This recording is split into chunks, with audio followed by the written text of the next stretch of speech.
Hello, happy Monday to you. As you may have noticed, I've been gone a few days and it is currently the afternoon rather than the morning. And I'm really sorry about that, but also I'm not, because I have read my Bible and I think what I found is that it's been a few really busy days, really fun, enjoyable days. Having spent lots of time also reading my Bible, and I explain a little bit. But basically, I realised that I don't want to cut my Bible reading time short on those really busy days just that I can film what I learn reading my Bible, because reading my Bible is way more important. So that's why I've been gone for a little bit, and why that will probably continue to be the case over 30 days. But the idea is to read my Bible and share as much as I can, and we're going to stick with that, and we'll see how we further go on and how much of me you'll actually see here on YouTube, which is still weird to say. Anyway, great weekend. We had a massive weekend. So I go to a HTB affiliated church, and it was Focus weekend, so we did Focus at home. So on Saturday morning, the whole church went to a nearby beach, and we did like brunch together on the beach and played games, and then lots and lots of people got baptized in the sea, which was incredible. Just such an amazing atmosphere of joy, and I got baptized last year, so it was a great just sort of to remember that. And my anniversary, 1 year anniversary of being baptized, is going to come up soon. So yeah, it was just really fun to think about. And afterwards I went swimming, and lots of people went swimming, and for some reason the English Sea wasn't actually that cold, so it was a really fantastic day at the beach. And then in the evening we had a Kingdom Come service, which is a service in which we basically just worship, and it was just incredible. I don't think anyone wanted to leave.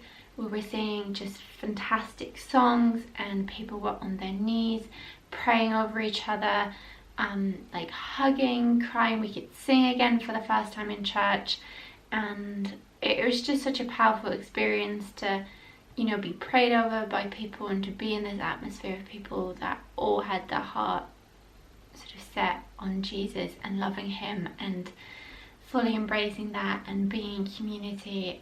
Yeah, it was fantastic. And then yesterday we had sort of our normal-ish service, but lots of changes, so we've got some figures coming and going. So it was quite an emotional service as well, and we had a guest speaker. It was just fantastic. A longer service than normal as well, and a lovely picnic afterwards somewhere as a church too. So a really full packed weekend filled with Jesus, and so much, I want to say learning, but it's not learning, it's more like remembering and reminders, you know. Something that sort of I spoke about last week as well, when I read 1 Chronicles about how God comes and meets us first. That theme kind of came back for me this weekend, because our vicar was sort of talking at the beach about baptisms that are coming up, that, you know, people are getting baptized, and he was talking about Jesus' baptism. And, you know, he sort of did this thing where he says, like, you know, and then God said, like, this is my, and then like would point the mic at all of us, and we'd be like, Son, whom I love, and like, with whom I am well pleased. And then he made us do that about what would he say for us. And then he kind of made the point, which I thought was really interesting, when God said that, God the Father said that about his son Jesus. Jesus hadn't done anything yet. He was like, he hadn't fed the 5,000, he hadn't walked on water, he hadn't hung out with any lepers, like he hadn't done any healing, as far as we know anyway. And yet God was already there, and he was well pleased, and he loved his son Jesus. And of course we are not Jesus, but we are adopted as children of God when we are baptized. And it just, that theme of the fact that God meets us where we are first, wherever we are, it's so amazing, and we just need to recognize that for salvation, and the rest comes next. And that is so incredibly fundamental to me, and therefore might seem like, oh well, I know that, blah blah blah. But when you actually stop to think about that, that is incredible. How often does that happen in life? Do you go to a bank and a bank says, well, we'll give you your loan of money, and then maybe afterwards you can demonstrate that you can actually pay us back? Like, that just, it doesn't happen like that in the world. So I think it's just absolutely revolutionary, really, I think, when you stop to think about it. And I think, yeah, I just, that is incredible. And I just had such a sense of how good and generous and merciful our God really is this weekend. And it was really amazing to think about that. And then this morning I decided to read through Ephesians. No, that's not true. I decided to read through Philippians, and there were some great bits in here. You know, just, I'd really recommend you reading this if you haven't. I love reading through Philippians. I'd not read it before, but just some bits I'd highlighted. I'm confident of this, that the one who began a good work among you will bring it to completion by the day of Jesus Christ. I mean, it's just really reassuring, and I really need to unpack that further. And then, this is my prayer, that your love may overflow more and more with knowledge and full insight, to help you determine what is best, so that in the day of Christ you may be pure and blameless, having produced the harvest of righteousness that comes through Jesus Christ, for the glory and praise of God. What does it matter? Just this, that Christ is proclaimed in every way, whether out of false motives or true, in that I rejoice. I mean, I think there's a lot of learning we can do there about, yeah, just, I will know that you are standing firm in one spirit, striving side by side with one mind for the faith of the gospel, are in no way intimidated by your opponents. Do nothing from selfish ambition or conceit, but in humility regard others as better than yourselves.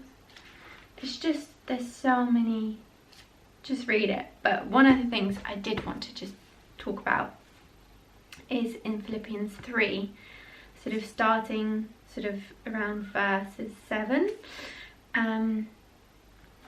So Paul is kind of talking about all that he had, you know, having been born as an Israelite, would have been considered as a Pharisee, I think he said, being from the tribe of Benjamin, you know, lots of different things, and sort of saying he'd been circumcised, saying that by the law he was righteous, but that actually now he sees that differently. So he says in verse 7, yet whatever gains I had, these I have come to regard as loss because of Christ. And then he says, for his sake I have suffered the loss of all these things he's just listed, and I regard them as rubbish, in order that I may gain Christ and be found in him, not having a righteousness of my own that comes from the law, but one that comes through faith in Christ, the righteousness from God based on faith. And it made me think, all the things that he listed, and go and read it back yourself as well, to me felt like what we today now consider privilege, like being born into, you know, a middle class family with plenty of money, going to a really prestigious university, and having a really, you know, high-end job, all these things that kind of give you a sense of righteousness or having done well in society. He had, and he actually said that, you know, he now sees that as a loss. It wasn't something that helped him, it was actually something that maybe hindered him, because it caused him to stand in his own righteousness rather than relying on the righteousness that only comes through his faith in Jesus. And I just thought that was really challenging in terms of someone who comes from a very privileged position. I mean, look at where I live, look at what I'm filming on. I mean, you can't see what I ate this morning, but you know, I'm incredibly privileged in this country and in the world, even more so, you know. And that, does that hinder me? Am I willing to give those things up for Jesus Christ, or am I not? And are they making me rely on my own righteousness and my own standing, I guess, in society rather than on him? So I'm going to leave you with that. There was lots to learn today, as you can tell, and yeah, there's just too many thoughts to share, and some of the stuff that happened this weekend was really personal, as God can be, and I prayed a lot this morning, and yeah, I hope that if you are following along with me, and that you are having as much of an amazing experience as I am, because I definitely think that renewing this commitment, it's done something. Like it says somewhere in 1 Chronicles towards the end, you know, if you seek him, if you seek God, you will find him. And it just, that couldn't feel truer right now. And I feel like God is meeting with me, and I feel so incredibly lucky that that is the case. I don't even really know what, like, I can't even fully express that, and I definitely didn't feel that starting this. So I hope you feel the same way, and if you haven't sort of started, or you've fallen off the bandwagon of Bible reading like I had and praying, just I hope this serves as an encouragement to get back into it, and that even if you've fallen off, you can come back. Anyway, that's probably enough motivational speaking for me today. Have a lovely rest of your Monday, and I'll probably see you tomorrow. Bye.